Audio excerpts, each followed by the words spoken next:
Want to first off say Becky Posey Williams included our flow chart on the complaint process in your folders. Mine did not have it. Mine did not. But if you did, oh great. I've got extra copies. You are welcome. She copied enough for this room also. So we will pass them out. And if they get clear to the back and there's more, you're welcome to pick up extra copies.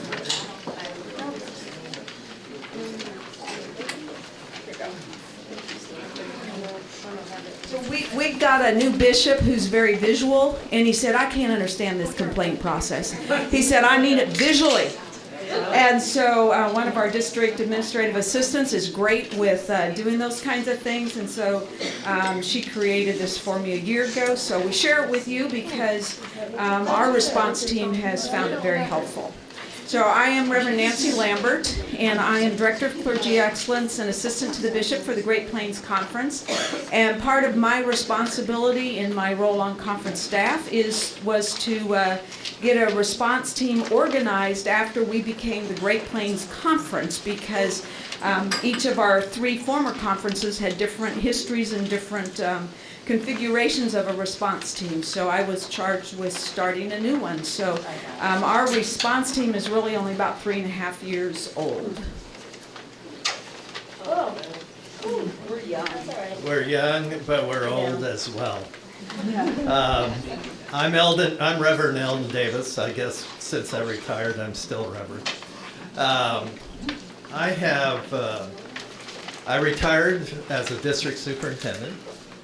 I also began doing work with response teams in 2008, and then have been active in the Nebraska Conference and then into the Great Plains. So we've had some experience being together. We then had to reformulate because a lot of the people, we'll talk about attrition, a lot of people went to different places, and our conference doubled in size. So it's like, okay, so we'll talk a little bit about some of those things. I have been very passionate about response teams. When we first started developing in a more formal way in the Nebraska Conference, we ended up probably for about 4 years never being called. I don't know if any of you have had that experience as a response team. Some of them, we've been talking to people and they've had numerous times that they've been called, and that's fantastic. That is fantastic. But then in that 4th year, we were called 5 times.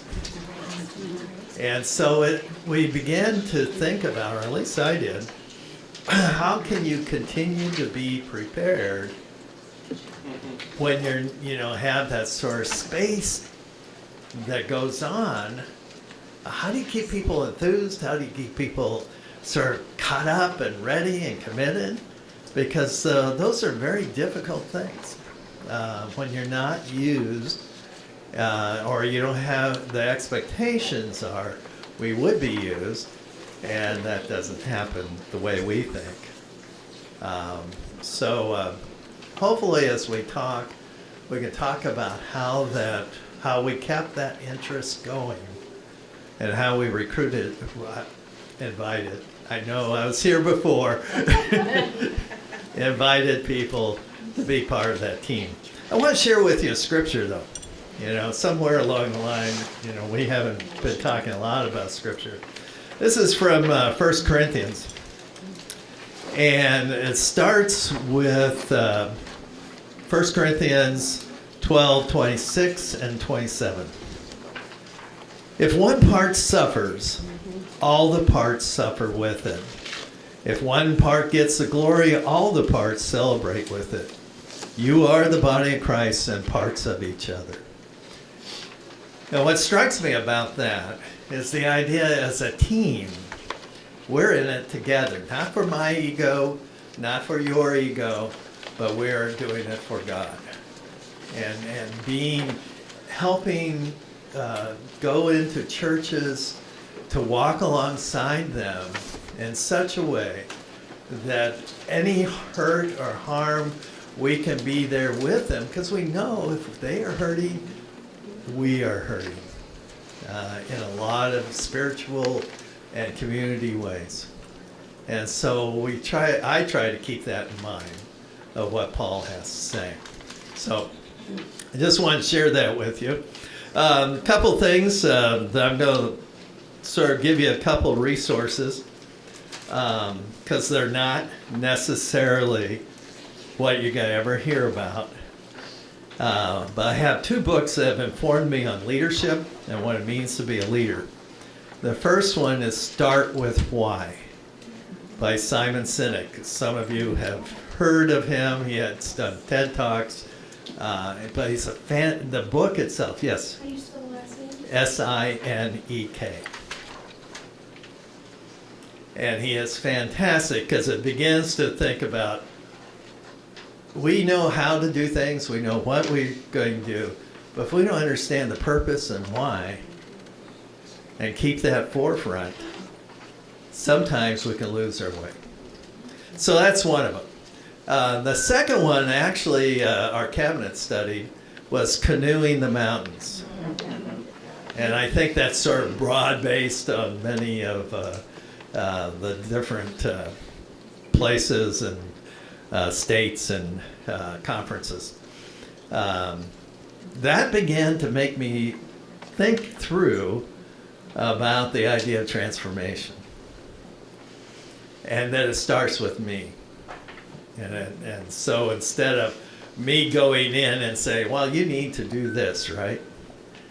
And rather, I started backing off and thinking, how am I being transformed? What am I doing? Which then I can go in. I know in the first session of this group, we talked about self-differentiation and how important it is to be self-differentiated. I have to tell you that prior to my being a pastor, I was a clinical social worker and did that for 20 years in family therapy. And so the idea, we talk about what hooks us, what can we do to be part of but not, immersed or meshed into the system, because that's important as a response team. Because we hear these stories, and it's really easy to get hooked. And yet we have to be that non-anxious presence. We have to be able to pull back and not get that hooked into the narrative of the story, but be a partner with them. And that's a fine line. It really is when you're called. So today, yes, it's still today, right? We're going to talk about why, what, how, and who should be in the maintenance of a response team. Now I'm going to go get my notes because just in case I'm getting old.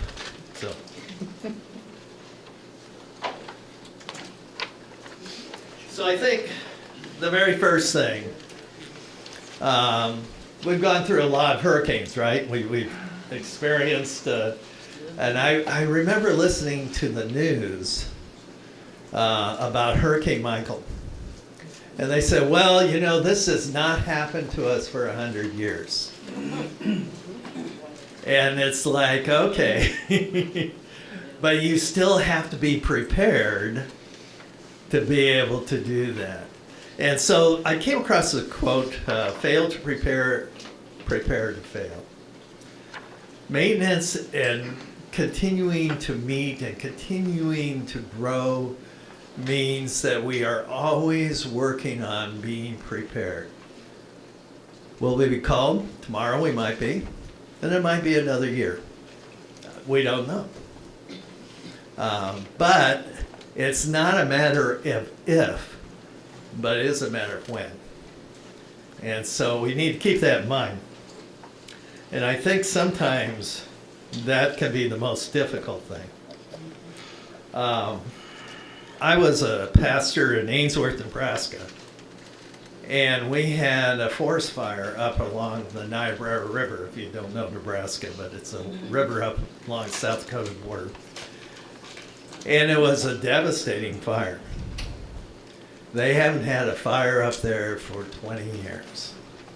But it took out thousands of acres, destroyed a couple homes, destroyed a lot of fence line and animals. But yet it was interesting because we all had, most of the churches, including the church I served, had a disaster plan. If something like this happens, here's what we can do. Who's going to be responsible for what? How are we going to work with other agencies like the Red Cross or other agencies as they come in? And so we, were able to mobilize and to be able to do things in a very, in a way that was consistent and quick, so that we can make sure that we were there for those who have been most affected. So being prepared. So how's that translate into what we do? Well, we have to be ready. So how, and why? Why do we do what we do?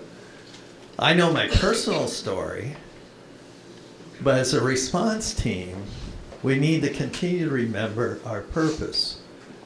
And again, in the couple of sessions, it was the idea, we're not an investigative team. We are to go there at the request of the bishop or cabinet, both usually. And so we walk alongside. We're there for healing, for listening, and maybe to work on providing, here's some resources to help you in your journey. So part of maintenance is remembering that we're not here to go around and, well, tell me what happened, and the curiosity that Becky talked about. We're not into that. We're here to walk alongside. And so we work on, being prepared to continue to focus and refocus on the purposes of who we are. Every time we meet, we go through our sort of litany, motto, whatever, that we just continue to talk about. This is who we are. And because, if we only meet a couple times a year, it's important to keep that in our mindset. So being prepared. I think that is one of the things that is a focus, because if we don't, then the concern I have is what John Wesley talked about. These congregations have already been traumatized in some way, even if they don't admit it. They've been traumatized in some way. To go in as a response team and do further harm is just inexcusable. It is totally inexcusable. And so the whole, what John Wesley talks about, do no harm, that's part of our maintenance, a part of our thinking. We don't want to go in such a way that could create more problems for a church that already has problems. And so that isn't who we are, or shouldn't be who we are. I think the second thing about this is do good. Do all the good you can, right? As you can, and when you can. But it is that idea of being able to say, okay, how can we be doing or be helpful in this situation? We'll talk about some of the practical things. Actually, Nancy will talk about practical things that we do. But again, this is part of that why. And to remember that. And the other thing is stay connected. Now, stay connected, God, yes, or neighbor, and those types of things. But also stay connected within the team. Think of how many times, which prevents that Lone Ranger approach. When we meet, we do teamwork. I'll talk about it a little bit later, and Nancy will give you specifics. But we talk about that we don't go in alone. So we're connected one to another. And each of us brings a certain skill set to the team, which Paul talks about, right? Each part of the body becomes the body of Christ. Not everyone in the team has all the answers. In fact, maybe not any of us, but it's the idea we could do so much more as a team working together than we ever could individually. And so I think it's very important to keep that in mind.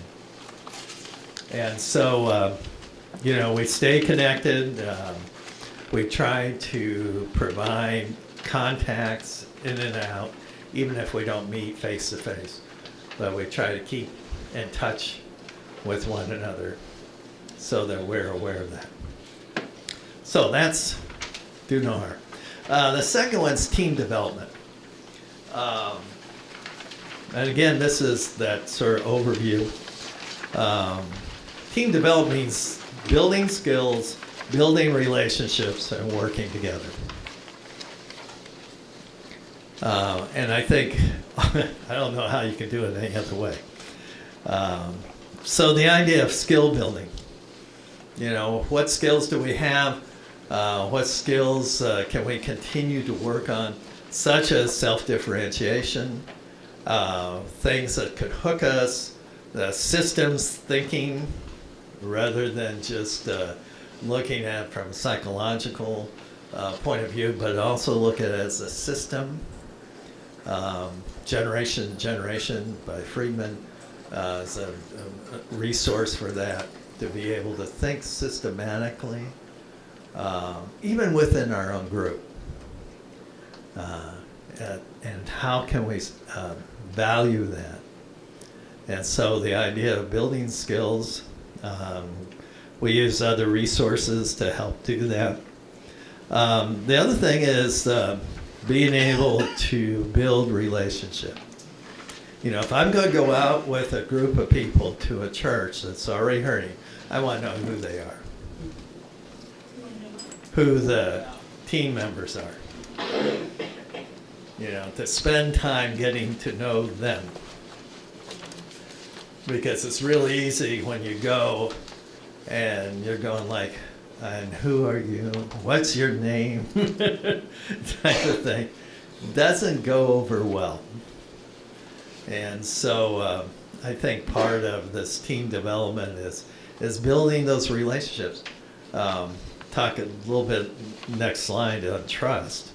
But it is that idea.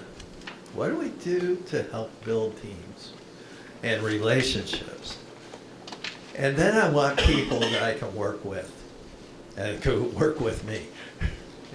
They're, being able, if you're going to look at inviting someone into the team, how do they work with others? I always liked, in my counseling career, I worked a lot with addictions. And so AA has these wonderful acronyms. And EGO is one of them, which means edging God out. And I thought, a response team needs to not have an ego. And so sharing that, working together, doing those types of things. Those are, I think, very important ways of continuing to develop the purpose and why, who we are as we continue to grow together. And that dependability, which is my next slide, is about the idea of being dependable. How often in teamwork do you have someone who's always late? Never there when we're supposed to show up for a meeting. Well, if I'm going to a church and they're going to show up a half hour late, I don't want them there. Because first place, it conveys to the church, you're not that important. And so I would rather they just not be part of the team. So dependability is an important characteristic of a team member. And so I want to be with people that I can depend on. And hopefully they can depend on me. And Nancy, if she's part of this. So dependability, vital. The other thing is reliability. Are they reliable? Is it someone who, we had a member that sort of a carryover from the old response team that I believe wanted to be on the response team because it looked good on a resume. And there wasn't that passion or that commitment. And I'm going like, okay, I would rather you not be. And think about, one of the things is think about how do you ask that person that maybe you could do some other ministry. But it's that, you know, I want people that are dependable and reliable, you know? And same with me. I want to be dependable and reliable. I want to do this because this is where I think God's calling me. Yeah. So how would you convey it? How would I convey? Yeah, I'm wondering, there are some people that show up and say, yeah, we are a response team, and That's they're a not less. dependable, and they're not reliable. So Nancy, how do we? Well, we'll talk about recruitment a little bit later. We'll talk about it. But how I would convey that, when I would be inviting them, I would let them know, here's what we're about. And this is my expectations. And that if you feel like this might be something that's maybe more than you can commit to, then feel free, say no. As far as I'm concerned. And it's better to do that up front than to wait until it starts becoming an habitual habit. And then you have to go, you know, how many times in churches you've had to fire volunteers? You know, one of the most difficult things as a pastor. But yet sometimes you have to do that because it's just not working. And I try to do it in a way not to condemn them or judge them. I just said, it appears that this is not what you felt you wanted to do. And so, yeah, that's the way I would. So, okay. And the other thing is and I don't know why I threw this in trust, but the idea of assessing the gifts of the team and continuing to assess the gifts of the team. One of the things that I have noticed in my experience is that we very rarely had people who are gifted in working with youth and children. Sometimes youth, we had some people that it could help with youth. But my concern is children. Even if they may not have been directly harmed, their parents have. And I tell you, having kids of my own, they knew when Nancy, my spouse, and I were not getting along. Even though we tried not to argue in front of them, they knew what was happening. And so to have someone on your team who has that ability of relating to children in such a way that's not going to create more harm, allows them space and sanctuary to be able to express themselves, or they may be confused. What's going on? Our pastor's no longer here. Why? What happened? Because they may be removed from that, and everybody wants to protect them. And certainly I understand that. But at the same time, they're being affected. And so how can we be walking alongside them as well? So to me, that's the why. That's we start there. We start in ways of doing these types of things that will help in the building of the team and continued learning. Oh, and I did put that down.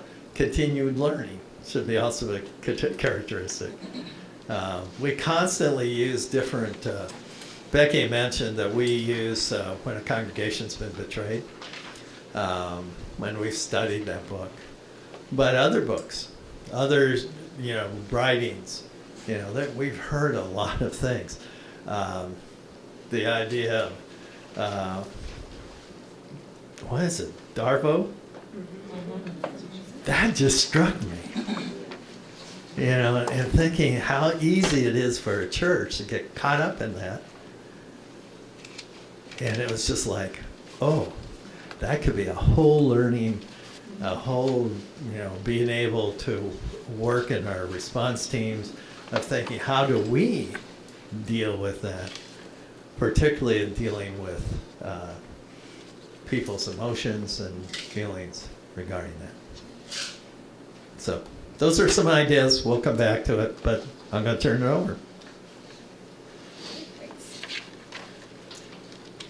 Okay, I'm going to kind of tell you how we have formed our support team. We call ourselves a support team for congregations. We have a conference-wide disaster response team, and when we started this team and started calling it the Bishop's Response Team, people didn't know which one it was, so we changed our name to the Support Team for Congregations, so you'll see that up here because I'm trying to use that all the time for us.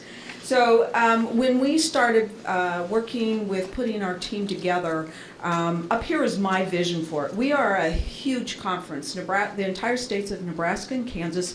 I just checked on my phone because I had not done so, but to go from northwest Nebraska to southeast Kansas is a 12-hour drive. Wow. So it's a long ways. So as we started recruiting people, we have one retired school teacher and his wife who are in southeast Nebraska, and he asked me the very first training we had, he said, are we going to have to go to northwest Nebraska? I said, well, no, that's not my plan. My plan was that we would divide into 4 teams geographically, so that everybody we had a western Nebraska, eastern Nebraska, western Kansas, and eastern Kansas. So then you kind of would only typically be called out for your area unless we were needed at a very large church or other factors. But typically then you would be in your area. That was my vision. And that those small geographic teams would meet a couple times a year so that they could build community because they would be responding together. And that they would work at building their relationships so they'd know one another well enough to know what the gifts and the strengths were of each other. And then that the full team would meet twice a year so that everybody came together, because we still needed to know who everybody was, because you might serve with a different quadrant sometime.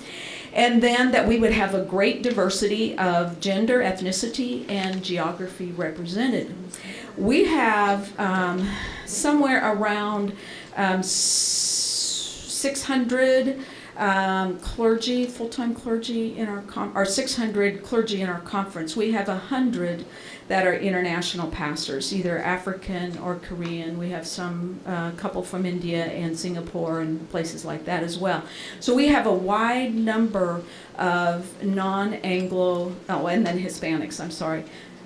We have a lot of non-Anglo pastors, and so we wanted to have some diversity on our team, knowing that if there were ever allegations about them, it would be helpful to have some cultural diversity.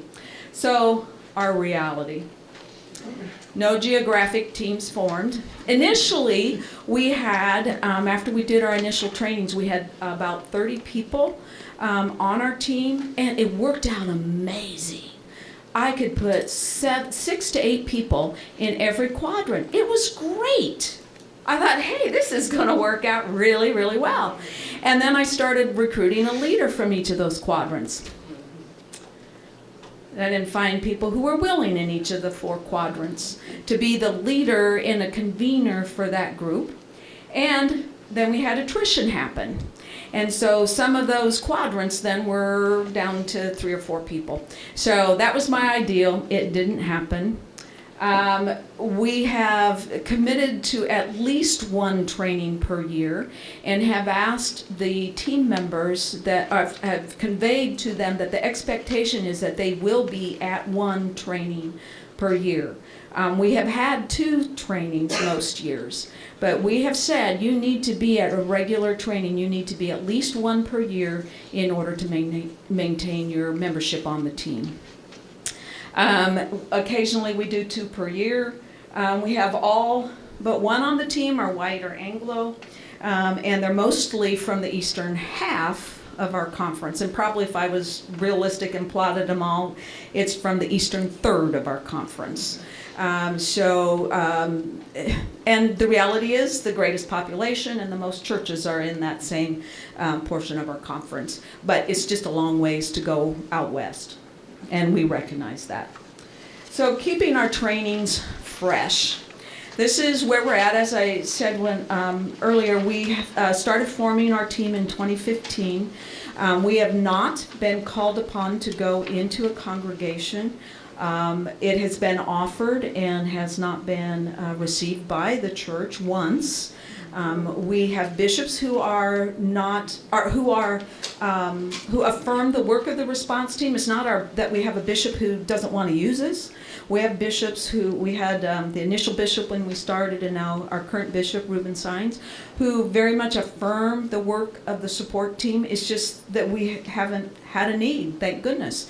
But we're trying to keep our team fresh. So these are the things that we have done in training and that we keep coming back to so that terminology and process is fresh in people's minds. Because if we do get called in, we don't want to have to start all over. Like, you remember what we talked about 2 years ago. So, these definitions, abuse, harassment, who's the complainant, who's the respondent, those are the formal language that are used in our Book of Discipline. We emphasize that the ministerial relationship is a sacred trust and that clergy have a fiduciary responsibility. Those are the words. Fiduciary responsibility comes from Marie Fortune's writing.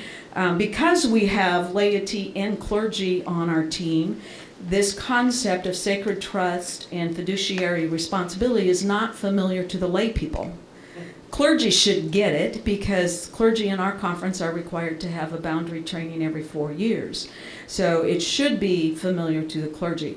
But we've had to spend time explaining that to the laity so that they understand that deep covenantal position you have as a pastor when you go into a church. And then we've gone over the complaint process, and we've talked about what all is a chargeable offense, so that they know that information. Again, clergy are more familiar with that than lay people are. We've shared the flow chart on the complaint process with our team, and it's part of what is going to be something that we go over periodically with them. Because they need to understand what is going to happen, even if they're not part of that process. We talk about the process that we're going to follow when the support team is called on. Reading the literature, they tell you should have a person with this responsibility, and person with this, and person with this, and what everybody should do. You're supposed to have a support team coordinator, response team coordinator. Our group all decided, and the bishop affirmed that was my position, to be the coordinator for the team. And then, the writing says, well, you identify a team leader, and then your team leader recruits the team. Our group all said, nope, Nancy, you get to recruit the team. If I'll be a team leader, I'm happy to do that for the response, but you got to put the team together. Okay. So we've had to work out what are those roles of everybody. What is if I call on you to be a team leader, what is it that you're going to be asked to do, so that we know what our process is when we're called to respond. What are our ground rules our ground rules for who we are as team members. Some of what Eldon talked about. You're expected to show up on time. If you commit to coming, these are what are expected of you. So it's the ground rules for how we are and how we respond to those who are in a small group or in a congregation. But also we've had a lot of conversation on what are the ground rules that we need to specify when we go into a congregation. The things like confidentiality and that we're going to speak with I language and never you and some of those things. So we spent several hours talking about what are the most important ground rules so that we know what those are. And so that we have those identified, so they're part of what we talk about. We've role-played a small group conversation. That's hard for us to do because we have so few people on our team who've actually experienced it. Eldon is one who has, and we've had 2 other team members who have served as victim advocates a couple of times, each of them, and have been on response teams. But otherwise, the rest of our group, which is now down to about 22, I think is what I counted, most everybody else hasn't experienced that, so it's really hard for us to get to the anger that I saw you all expressing earlier, because they don't know that that's going to come at them in order to help one another role play that. We share scriptures that can be used for a group. One of the things that I talked with them about, I said, people are going to be really, really, really struggling with where God is in this. They're going to be mad at God that God let this happen. They're going to wonder if God even cares about them anymore. And they're going to feel really, really abandoned. So an assignment for one of our training was, you need to come with a scripture that you could share with the congregation. We collected those, and I have yet to distribute them to the group, but that's we've collected them and then said, this will be part of what goes into our policy and procedure book, so that when you get called out, you grab that book and there's some scriptures for you so that you can share those as your group is talking about. If they're talking about, well, how can we trust God anymore when this happens to us? Then you've got a scripture handy about being able to trust God in the thick and the thin. And then they had to come and tell us, each individual not only had to bring a scripture, but they had to tell us, why do you think that speaks into this situation of a misconduct? We've talked about justice making versus protecting the church, and that's some of the conversation that's happened yesterday and today. We as a conference, as a denomination, are not here to protect the church, but we are here to make right a harm. The critical incident stress debriefing, and this is one of the things that's talked about in whatever the name of the book is, when a congregation is betrayed. And we had a mental health practitioner come in and spend a few hours with our group going through that and talking about that. We've looked at who are the other people that we can bring in, who's the resource people, so that there are different voices being brought into the conversation in our training. And so we spent quite a bit of time on this process and how it can be used in your small group. Stages of grief are another thing that it's important to talk about, so that people understand what those in the congregation are experiencing, because you have anger, you have grief, and you have fear. The self-care, the depletion to renewal. This is another thing that the mental health practitioner talked about with the group, is that when you give yourself out on a response team, and you are there absorbing all of their emotion, that you get depleted. And then making sure that you also take time to renew yourself, and knowing what it is that you are going to do in order to be renewed. Listening skills, I think we could do that every time we meet, and we probably still wouldn't feel quite adequate when we go in to respond. Cultural sensitivity, this is not something we have done yet. But it's one of those pieces that we know we need to spend some time on. We have very few Hispanic congregations and very few Korean congregations, but we do have, I think, 2 Korean and maybe 4 Hispanic congregations. So we need to know, as white folks, how can we best help those congregations if we get called in, especially if we don't have enough diversity on our own team. So just being aware of those cultural sensitivities, but also being able to help translate the different culture of a pastor. If ever one of our international pastors is accused of misconduct, and comes with different standards of male-female relationships, how do we give credence to what their background is to a congregation in those times? Spiritual disciplines. Another thing that is on my list to spend some time with our team, just to make sure that we're encouraging them to stay spiritually grounded in order to be prepared. It gets back to that being prepared. If you yourself are not spending time in regular devotion, then you're not going to be as full, spiritually full, as you need to be when you go in. Teaching methods that we've used and that we will use, small group brainstorming. We've just done brainstorming around what would be some questions you might ask in a small group. When you're the leader of a small group that is dealing with the misconduct of their pastor or a significant layperson, what might be some questions that you would ask them? Just trying to provide them with a toolbox so that when they get there and are faced the first time with a small group, they're not stumbling for what it is they might ask them. And then we spent time brainstorming. What's the role of the team coordinator, the team leader, the district superintendent, and a team member? So in a way, they got to define what my role was in my position. And how I relate to them, and then what they were willing to assume if I called them as a team leader. We role-played an intervention. We have not done that yet. I guess we did a little bit. We did do that using one of the case studies that came out of the last Do No Harm.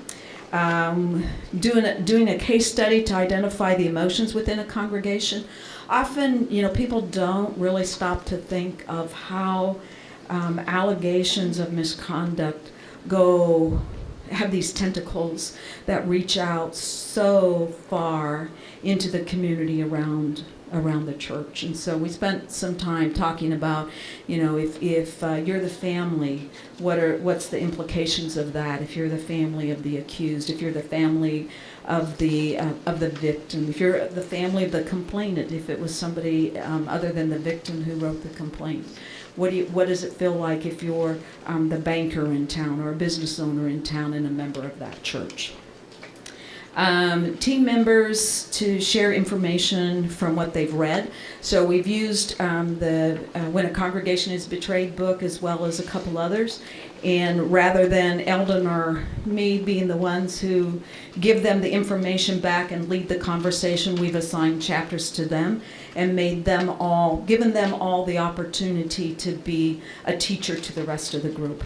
And we have some people who are counselors and come with some other experience that they can draw on in that role as a teacher for the group. Guest presenters, I already mentioned we had a mental health professional. When we got a new bishop in 2016, we invited Bishop Sines to come and meet with the group and also share his vision for how he would like to see the group work together and how he would see them used throughout our conference. A spiritual director, having them come in to talk about spiritual practices, or it could be maybe not an official spiritual director, but somebody else in your conference someone else that you know that's really has a great spiritual depth that you think would be able to help the team to be able to be spiritually grounded. And Cosrell staff, we had Becky Posey Williams come and did a whole weekend of training for us as we were getting our group really to understand the process, and so she came and did training for us. We've also had the conversation, I mean, you know, we've been meeting, oh, yeah. You told me I could do that. Yes, I did. Go ahead. Okay. One of the things also in the teaching, you know, I got in on the tail end of your congregational meeting, and all of you were part of that. Likelihood, my experience is that we would break you up into small groups. First place allows people to be able to speak. We also do training in holy conferencing, and so that we can help people say, you know, well, in my experience, that when the last time I was called, we had a small group, about 6 people, and then we had a Bible, just because I had one. And we would, you know, pass it around first, just to give the person the opportunity to speak. We didn't say you could pass, you could do that, but you could not comment on someone else's speaking. You had to take time to listen. And so we started to practice that a little bit, and it's interesting. Oh yeah, you know, and no, shh. Don't do that. Hear what they have to say. And then when it comes around the second time, then people can then respond, oh yeah, when you said that, here's what was going on for me. And I just pretty much helped them keep focused, but I didn't say anything. That's not who I you know, they were there to tell their story.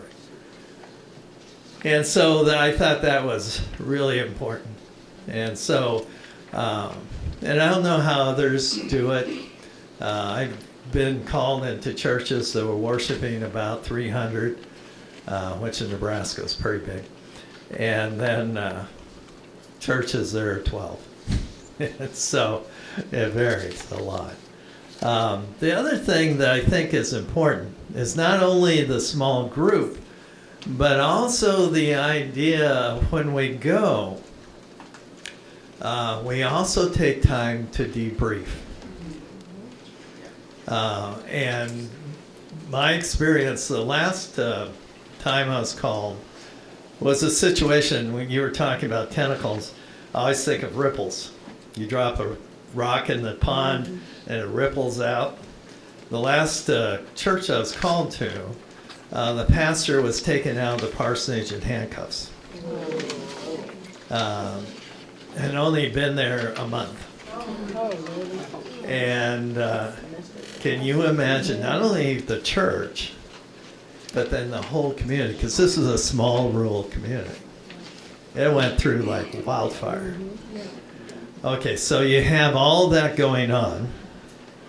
And then so when we reached that point where we were going to come back or pull away, we needed to debrief. What did you hear? What thoughts did you have? What emotions are you having? So that you can sort of, you know, the idea of you take this on and keeping yourself spiritually healthy, emotionally healthy. It's important. So debriefing, you don't want to say, well, we're just going to go and then we're going to go back and whatever.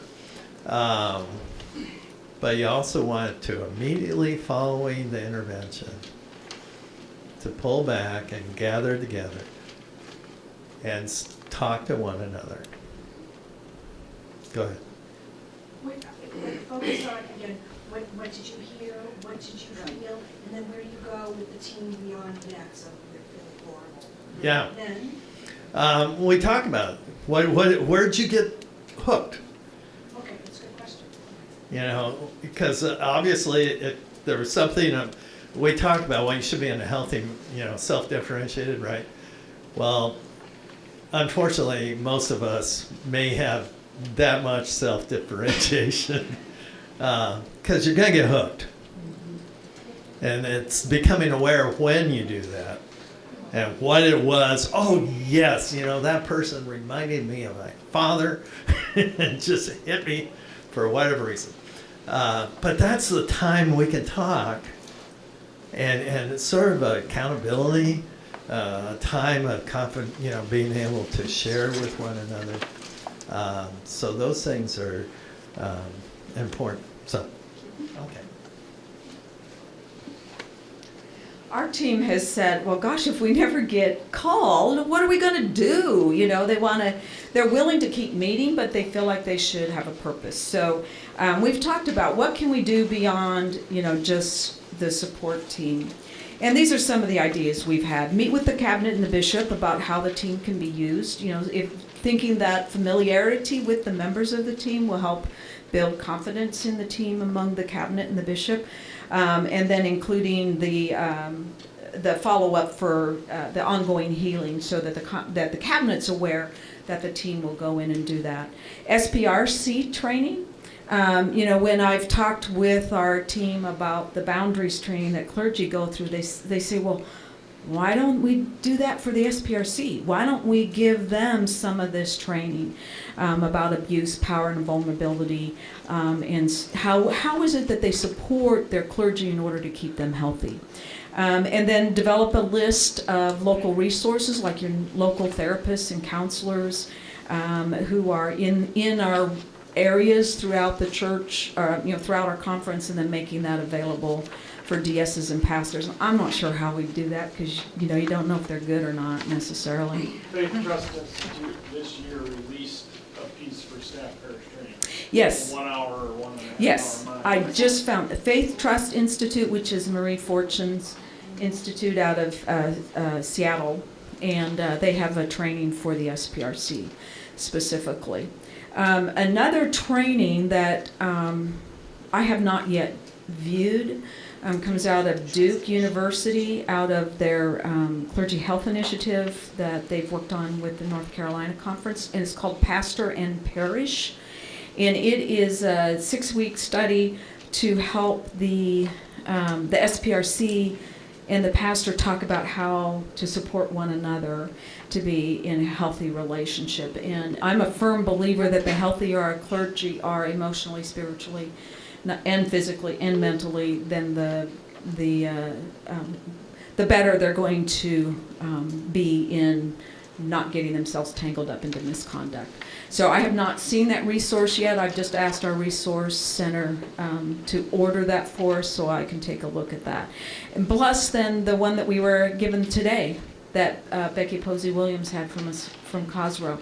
That might be another possibility of a way that the response team, or our support team, can go out to the congregations and make themselves known as a team, to gain some credibility, because otherwise, if a congregation hears that, they got this response team or this support team coming, they're going to go, who are they? Because nobody knows about us. But it's a way for them to have some visibility. So we haven't gotten that all developed yet, but we've got team members who are willing to do that. When we wanted to talk a little bit about attrition and recruitment, we have had, we started out with almost 30, we're down to about 22, so we've lost about a fourth of our team. Just naturally, people would try it out and they say, this really isn't me. Or we'd have a training and they'd say, I couldn't make the last one, I can't make this one, I need to just withdraw because I have too many other commitments. So we had some natural attrition to the team. But one of the things that, especially if you're forming a team, if you don't have fully developed policies yet, is determine how are you going to talk about length of service on the team. Right now, the way we have our policies and procedures written, because we've been really hesitant to put a length of time on it because we haven't been called. So it's like, Okay, I don't, how long do we have them on? So right now, our policy says that team members are invited by the bishop, or that the bishop selects the team members, which is a response to if you have someone come up to you and say, I really want to do this, but you are real sure that you don't want them on. You say, well, the bishop is the one who identifies who the team members are. I'll pass your name on for the next time we're looking at new team members. So our policy says that the bishop can ask anyone to end their tenure on the team, if the bishop so decides, as well as the team coordinator can determine when someone's time has been exceeded. So Eldon knows that there's one person on our team who I found she was nagging about doing something else where I knew I didn't want her to do, and she kept telling me she had all these gifts in child abuse and child welfare and all this kind of stuff before she was a minister into ministry. And I said, so why don't you join our response team? And the reason, but I'm really hesitant to use her because every time I knew of her in my first 15 years of ministry, she was late. So she has a history of being late. But I'm the person who calls the team. I can choose whether or not to call her. So I decided I'm willing to let her serve in that way and, feel like she has an important role. And if we ever get called, then I may give her a chance once, but not twice if she's late. So you have to be able, you have to figure out how do you moderate that if you're the person who is working with the bishop to name people or decide when they're off. It would be really easy if we just said you have, 4 years, a 4-year term on the team, and we haven't decided to do that yet because it's just taken us so long to feel like we've got a team trained. You need to decide what size is needed. Who knows? I mean, those of you who've been doing it for a while, you get an idea of what size works. Do you need a size that's large enough to go into your very largest congregation? We don't, because our largest congregation is Church of the Resurrection. We will not have a team that could handle going in and managing their whole congregation. But what is an appropriate size, considering where the majority of our churches are in size? So how often are you called on? That makes a difference, because you don't want your team to burn out. If you have a pattern of being called 4 or 5 times a year, that could be a lot for one person to be called that often, for every single time. So if you get called a lot, you're going to need more team members just so they don't burn out. And your geography makes a difference. Can team members also serve on boom? That's a interesting question. Several of our team members serve on the Board of Ordained Ministry. So what our policy says is that if you serve on DCOM or boom, you have to recuse yourself if ever any issues related to that clergy person a clergy person that you've responded to come before the Board of Ordained Ministry. That's how we've handled it. Yes. In Iowa, I serve as chair of the Conference Relations Committee of the Board of Ministry. The person in that position probably should not be on a response team because they would be responsible for chairing the hearings if someone chooses to appeal in involuntary status. Right, yes, good clarification. The chair of the Conference Relations Committee should not be on the response team because of their role in if the complaint proceeds on down the process. So, yes, good point. Thank you. Well, yes, the whole committee on the, yes, you're right. Right. And the Committee on Investigation would be another committee you don't have. So, those two would be. Yes, great. But the teams don't just work with clergy, right? I mean, so. No, they don't. I mean, the document that we have on our policy says that we would respond in case of clergy misconduct or of any significant layperson in the church. It could be, If your treasurer mishandles money, and takes all the money out of the church. It could be if there is a bus accident and you have youth killed on a mission trip, and so you come in to deal with that kind of trauma. So yes, it's not just clergy. So I'm asking that in the context of should these people automatically not be on the committee? I would fields that are relevant for those laity situations. You live in a geographic area that rather fits some of the other criteria. Yes, since it isn't just clergy items that the response team could be called on, he's asking, should those persons be excluded? The only reason I would say yes, they should be automatically excluded is because there still could be conversation in the whole response team about who you responded for. So I would say yes, people on those teams should not be on your response team. I think it just provides a really clean cut if a complaint ever goes far enough along that it results in a trial. Then there's no question about whether proper process was followed or whether there was any breach of confidentiality. I think it's just safer. Yeah, there's a question back here. I would wonder if also that would apply to the executive committee. Oh, yes, would it apply to the executive committee too? Yes, I would say so, because it's the executive committee who, number one, if the bishop asks for someone to be suspended, it's the executive committee who makes that decision right off the top. So yes, the executive committee, any of those places where, where they're going to have some follow-up on a complaint, would be good to not have them on your board, on your response team. And if they go on the board of ordained ministry while they're on your response team, then that's a good time to ask them to cycle off, and then they can come back on when they're no longer on the response or on the board of ordained ministry. Especially if they're a good team member, you want them back. So yes, question over here. Are there other technical limitations, like in a young person, youth level representation be part of this team? Are there any other technical limitations, he asked, such as age? I would not have a youth on the response team. I do not think youth have the maturity to go in to a congregation and handle the level of emotions that come. So yes, I would say that would be, up to some sort of discernment as to whether or not a person is mature enough to handle the emotional drain that goes along with being on the response team. So yeah, I would not have youth. I don't know what age is the minimum. I mean, to start with, but not anybody who's still in high school for sure. Yeah.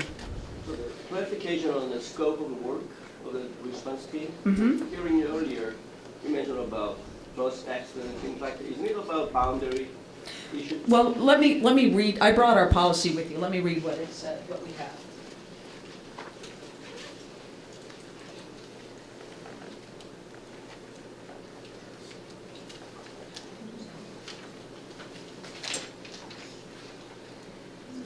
Because what we have written is that, we will go in whenever there's a significant trauma in a congregation. And that's how we define our work. So we say that the ministry of the support team for congregations is to facilitate care and healing for congregations and other ministry settings, which could include our camps or campus ministry, that have been affected by misconduct, crisis, or critical incident, so they may experience God's healing grace and once again focus on their mission to make disciples for Jesus Christ for the transformation of the world. The crisis could be one of the following: sudden death of a pastor or prominent layperson in the congregation, embezzlement or misuse of funds by pastor or layperson, ministerial or clergy sexual misconduct, so it could be a youth leader who's not a clergy, laity sexual misconduct directly involving the congregation, sudden sabbatical by a pastor, church closures, sexual abuse of a church member at a church camp or other church event, or any other instance is requested by the bishop or the bishop's representative. So I don't know that response teams ever get used anywhere else, but really if you're talking about healing a trauma in a church, whatever the trauma is, we should be ready to respond to. That's kind of our philosophy. Sure. Let me send it to Becky and just ask her if she'll send. I can't tell you who we borrowed it from. Most of our policy and procedures has been borrowed from somebody else. So, I don't remember which conference it came from because we took pieces and pushed them together and melded them. But yeah, I'm happy to share that. I'm happy to share that with you. Yeah, that'd be great. Yes, I know that. So do we. We do that. We're still collecting them too. Yes, question here. Would your team go in a situation where the misconduct had not occurred in the congregation, but, for example, someone who's a registered sex offender starts worshiping at the Church of the Wilderness? Okay, so would our response team go in, like if a registered sex offender started attending the church? To help the congregation deal with it? Navigate boundaries? If asked to, I would not hesitate to see if people were willing to do that. That is not a case of trauma, but it is a case of figuring out what are the appropriate boundaries. I mean, there's no trauma that has happened to the congregation because a registered sex offender comes and attends worship.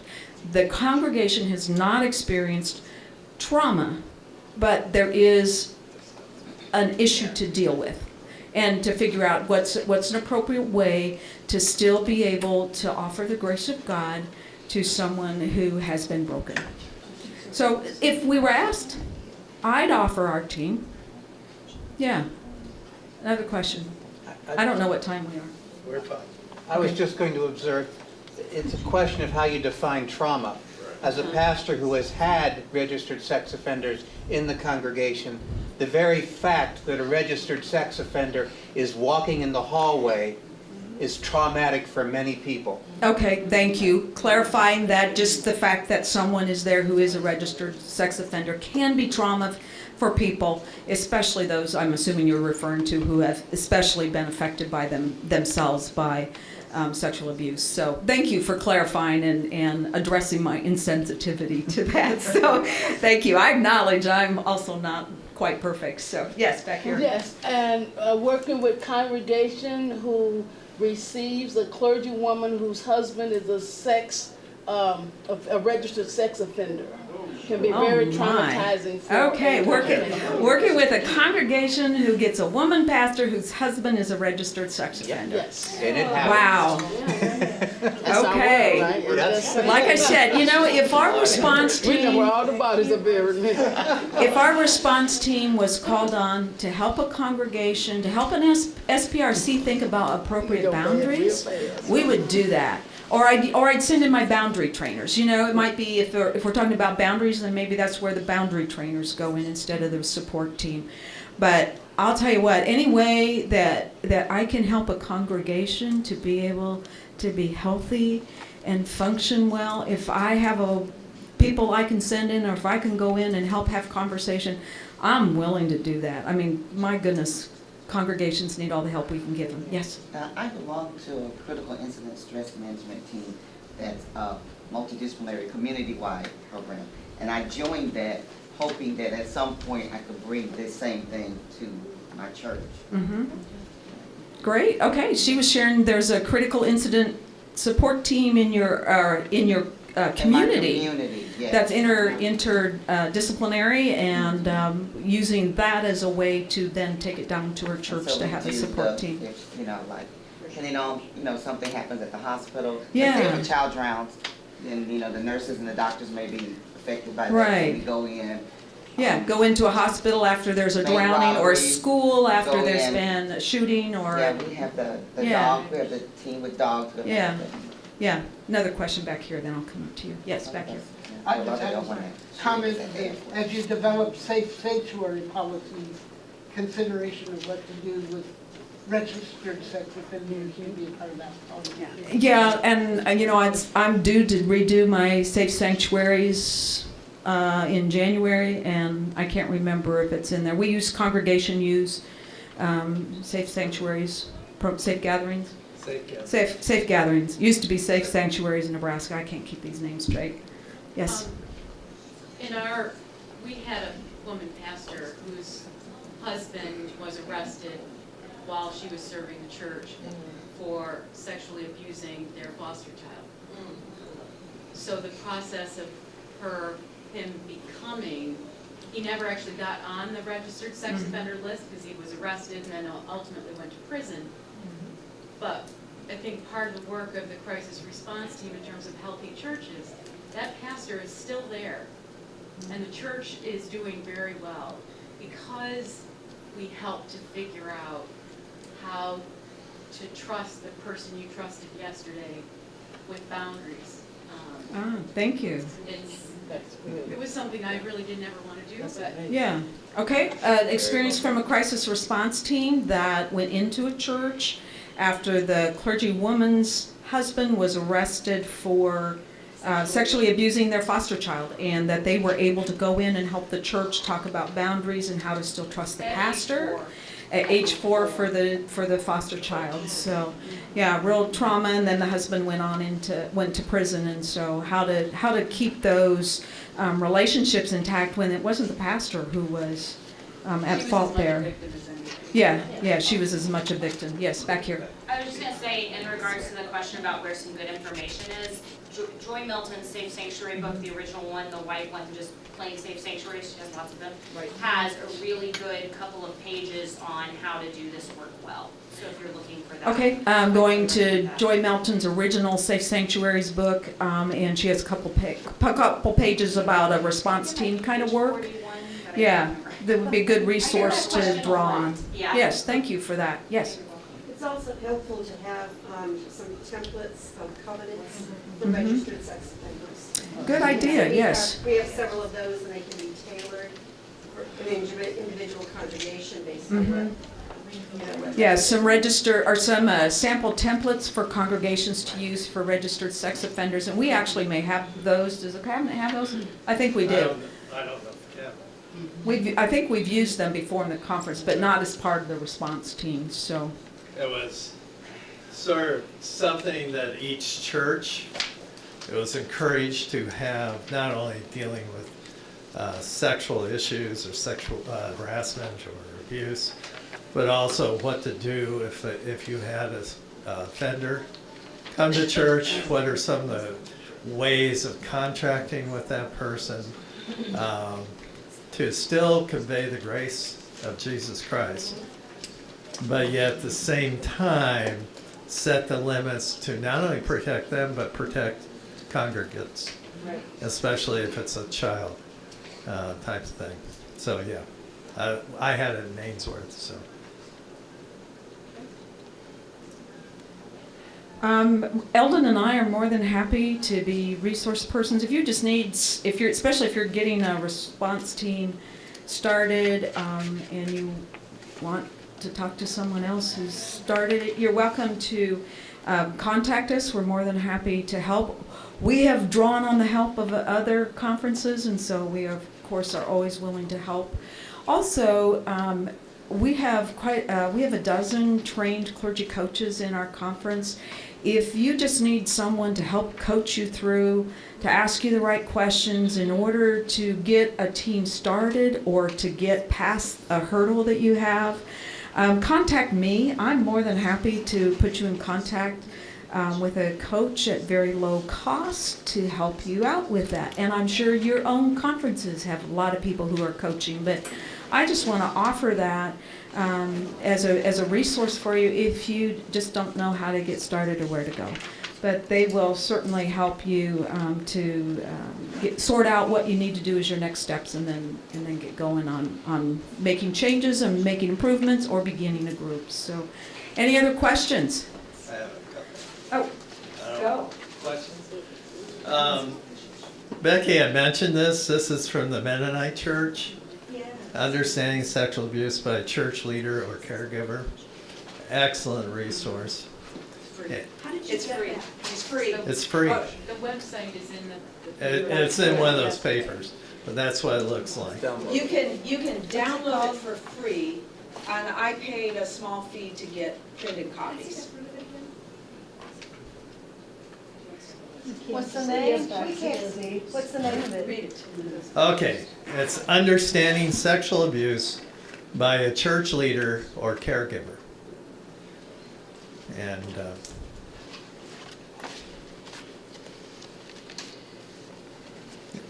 it's at the, well, okay, they have the website. Mennonite Central Committee, U.S., reprinted in 2016. And it's just for a very small sort of pamphlet, booklet, excellent resource. The other thing that is very important, at least in my experiences, is to make sure you have a number of laity on your response team.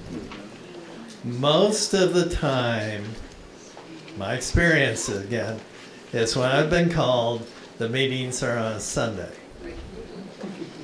And you want to respond quickly. You don't want to say, oh, well, if you give me 2 weeks, maybe I can find someone to preach for me or whatever. And I think it's very important. Two things. One, depending on the situation, if it's a clergy who has been the misconduct, to have another clergy person, particularly a male clergy person, go in, they may not trust that very well. But a lay person who's trained may have better inroads with the congregation. Not always, but that's enough, something to be aware of. So whenever if you get a team together to be sent out, try to balance that. Gender, try to balance it out with laity and clergy, particularly being culturally sensitive, that type of thing. Yes, ma'am. We've also used deacons. Deacons, so they're okay. clergy, but they're not usually obligated on Sunday in the same way, so that's been very helpful for us. Thank you. Yeah. Thank you. You're absolutely right. Yes, ma'am. I would think it's also equally important to consider that for much of the United Methodist Church, the elders are white males, and that there can be some real healing for a white man to go in, who is clergy, to go in and say, that was not right. Well, and the apology. Yes. Okay, so what the question was. Not the person who is the perpetrator. Right. Somebody who is on the response team to be able to go in and say, it's not okay. Okay, so the comment was, sometimes it is okay to have a white male elder, particularly, but whoever, go in and I, how important we heard this morning the apology of saying, I am so sorry this happened to you, and being sincere about it. And hearing that from a place of power and privilege, maybe, not maybe, privilege, might help a lot in the healing process. You're right. Good point. Good point. We have a few more minutes if anybody. Okay. All right, thank you all. Thank you. Thank you. And I'm not going to sing a hymn, so I just want to let you know.